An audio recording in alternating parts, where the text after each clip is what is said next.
ఏసియాలోనే గతంలో రెండవ చర్చిగా ఉన్నటువంటి మంచిర్యాల జిల్లా లక్షెట్పేట చర్చి దగ్గర మనం ఉన్నాము. అయితే రేపు క్రిస్మస్ సందర్భంగా ఈ చర్చిలో మాత్రం సంబరాలు అంబరాన్ని అంటే విధంగా మాత్రం ఇక్కడ ఏర్పాట్లు చేస్తున్నారు. మనతో పాటు ఇక్కడ ఈ చర్చి ఫాదర్ డేవిడ్ గారు మనతో పాటు ఉన్నారు. ఈ చర్చి యొక్క దీని గురించి మనం తెలుసుకునే ప్రయత్నం చేద్దాం. చెప్పండి సార్, చర్చి ఎప్పుడు నిర్మాణం చేసిండ్రు, ఈ చర్చి యొక్క దీని విశిష్టత ఏంటి చెప్పండి. లక్షటిపేటలోని సిఎస్ఐ మహాదేవాలయమును మెదక్ అధ్యక్ష మండలంలో రెండవ అతిపెద్ద దేవాలయముగా చాలా దినముల నుంచి గుర్తింపులో ఉన్నది. ఈ దేవాలయం నిర్మాణం చేయడానికి ఇంగ్లీష్ వారు సిజి అర్లీ దొరగారి ద్వారా ఈ దేవాలయ నిర్మాణం చేయబడింది. ఆ దినాల్లో చాలా పేదరికం ఉన్నందున ఫుడ్ ఫర్ వర్క్, పనికి ఆహార పథకము అనే ఉద్దేశంతో పేద ప్రజలకు ఆహారం అందించడానికి పనిని ఏర్పరిచిన విధముగా ఈ యొక్క దేవాలయ నిర్మాణం ప్రారంభించబడి 1932లో ఈ దేవాలయం నిర్మాణం కాబడింది. దేవాలయం మాత్రమే కాకుండా ఇక్కడ ఒక హాస్పిటల్ మరియు విద్యాలయం, స్కూల్ను కూడా నిర్మాణం చేసి అనేక మంది పేద ప్రజలకు వైద్యము, అనేక రకముల వ్యాధులకు నయం చేసే విధముగా ఈ యొక్క హాస్పిటల్ ఉపయోగంలోనికి వచ్చింది.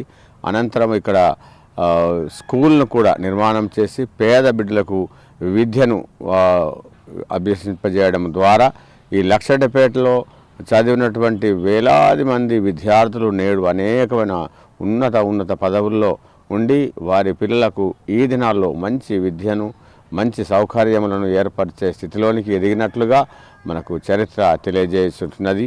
మరి ప్రతి సంవత్సరం జరిగే క్రిస్మస్ డిసెంబర్ 25వ తారీఖున జరిపించబడే క్రీస్తు జన్మదిన వేడుకలు ఇక్కడ చాలా అంగరంగ వైభవంగా అనేక మంది విశ్వాసులు వచ్చి ఇక్కడ దేవునికి ప్రార్థనలు జరిపి దేవుని యొక్క దీవెన ఆశీర్వాదాలు పొందుకొని ఇక్కడ వారు ప్రార్థించుకోవడం ద్వారా అనేకమైన స్వస్థతలు, వారికి కావలసిన మానసిక శారీరక నెమ్మదితో కూడిన జీవితాన్ని పొందుకున్నటువంటి గొప్ప సాక్ష్యం ఈ దేవాలయంకు ఉన్నది. మరి ఈ దేవాలయంకు వచ్చినటువంటి భక్తులందరికీ కూడా లక్షటిపేట పరిశుద్ధ సంఘ చర్చ్ కమిటీ మెంబర్స్ దానికి కావలసినటువంటి ఏర్పాట్లన్నీ, వారికి టెంట్స్ కానీ, చైర్స్ కానీ, వాటర్ కానీ, తదితరమైనటువంటి నిత్య అవసరాలు వారికి అనుకూలంగా తీర్చడం ద్వారా భక్తులకు ఏ ఇబ్బంది కలగకుండా వారు చూసుకోవడం జరుగుతున్నది. ఈ యొక్క మెదక్ అధ్యక్ష మండలంలోనే ఇది ఇంత గొప్పగా పేదలకు సేవ చేసే దాంట్లో చాలా ముందంజలో ఉన్నదని నేను తెలియజేస్తున్నాను. నా పేరు reverend S David Paul, CSI church Lakshettipet president in charge. అంటే ఇంత పెద్ద చర్చిలో ఇంత ప్రజలకు సేవలు అందించిన ఈ చర్చిని ప్రభుత్వం దీన్ని తీసుకుపోవడం పట్ల మీరు ఎట్లా చూస్తారు? ప్రభుత్వము దీనిని గుర్తించకపోవడము అనే విషయంలో ఇది కొంత ఆదిలాబాద్ జిల్లానే వెనకంజలో ఉన్న కారణం చేత నాయకులు దీనిని మేబీ ముందుకు తీసుకెళ్ళలేకపోయారేమో అనేటటువంటిది ఒక విషయం. కాకపోతే ఇక్కడ సేవలు మాత్రం ముమ్మరమా జరిగి అనేకులకు మేలుకరమైనటువంటి సేవలు మాత్రం ఈ దేవాలయం ద్వారా, ఫాదర్స్ ద్వారా ఇక్కడ అందించడం జరిగింది. ఇక్కడ గతంలో ఉన్నటువంటి ఒక బ్రిటిష్ పాలకులే ఇక్కడ ఈ తెలంగాణలో ఈ చర్చిని కట్టిండ్రు, ఇక్కడ హాస్పిటల్ కట్టిండ్రు, ఒక స్కూల్ను కట్టిండ్రు. ఇంత అప్పుడు డెవలప్ చేసారు. కానీ ఇప్పుడు ఇంత అభివృద్ధి చెందుతున్న తెలంగాణలో ఈ చర్చిని అభివృద్ధి చేయకపోవడం పట్ల మీరు ఎట్లా చూస్తారు?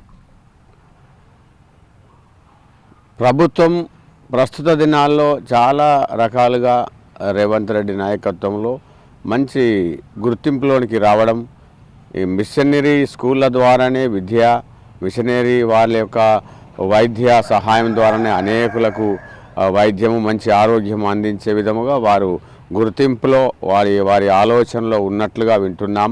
సో వారి ద్వారా మరి ఈ మారుమూల ప్రాంతంలో ఉన్నటువంటి ఈ మిషనరీ కట్టడాల విషయంలో కూడా వారు చొరవ తీసుకుంటారని ఈ మధ్యలో వారికి ఉన్నటువంటి శ్రద్ధను బట్టి మేము గర్విస్తుంటున్నాము, సంతోషిస్తుంటున్నాము. మరి ప్రభుత్వం ఇకనైనా దీన్ని గుర్తిస్తుందని మేము ఆశపడుతుంటున్నాము. Okay, thank you. మొత్తానికి తెలంగాణలో మెదక్ చర్చి తర్వాత మాత్రం ప్రాచుర్యం పొందిన చర్చిగా లక్షపేట చర్చి సిఎస్ఐ చర్చికి ఉంది. కానీ ఇక్కడ అభివృద్ధిలో మాత్రం ఈ చర్చి వెనుకబడి ఉంది. ఖచ్చితంగా ప్రభుత్వం మాత్రం ఈ చర్చిని అభివృద్ధి చేసినట్లయితే ఇక్కడ పేద ప్రజలకు ఉపయోగపడుతుంది. ఇక్కడ ఆసుపత్రితో పాటు స్కూల్ కూడా ఉంది. ఇక్కడ నిరుపేదలైన ప్రజలకు మాత్రం ఇక్కడ సేవలు అందించే అవకాశం ఉంది. ఖచ్చితంగా ప్రభుత్వం మాత్రం దీన్ని అభివృద్ధి చేయాలని చెప్పి మనతో పాటు ఈ చర్చి ఫాదర్ డేవిడ్ తెలిపారు. కెమెరామెన్ మహేష్తో శ్రీనివాస్, ఏ న్యూస్, లక్షపేట సిఎస్ఐ చర్చి నుండి.